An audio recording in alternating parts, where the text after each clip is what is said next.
Mama ni paksa je suruh makan tanpa telur.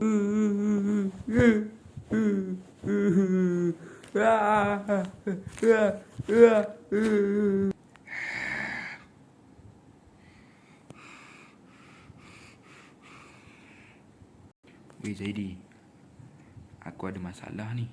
Apa masalahnya Irham? Adik aku lah sikit-sikit nak nangis. Aku tak faham tu. Oh macam ni Irham, kau kena ingat, semua ujian Allah SWT. Kadang-kadang kau pun perangai macam adik kau juga. Jadi kau kena ubah perangai kau dulu, baru kau cakap pasal adik kau. Faham Irham?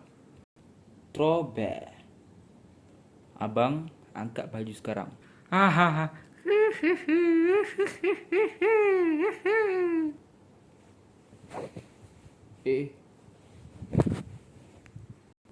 Kalau abang tak nak dengar cakap ayah, ya udah, abang pulang. Ayah pulang aja. Berpisah, aku tak boleh terima sesiapa pun.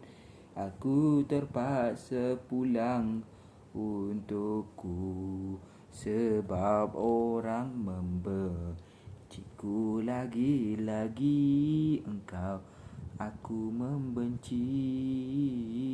Betul cakap kau Zaidi, sebab aku, ayah dah tak ada kat rumah ni. Abang pergi angkat baju sekarang. Ya mama. Tak ada telur ni, macam mana adik ya? Ya mama. Mama suka adik dengan abang. Pengajaran dalam video ni, korang kalau contohlah, kalau jangan korang cakap adik, bila adik korang buat hal, korang jangan cakap korang benci adik kamu. Tak. Maknanya kamu kena tengok apa yang perangai yang kamu buat masa dulu. Kamu pun ada pernah melawan cakap mak dengan ayah kan.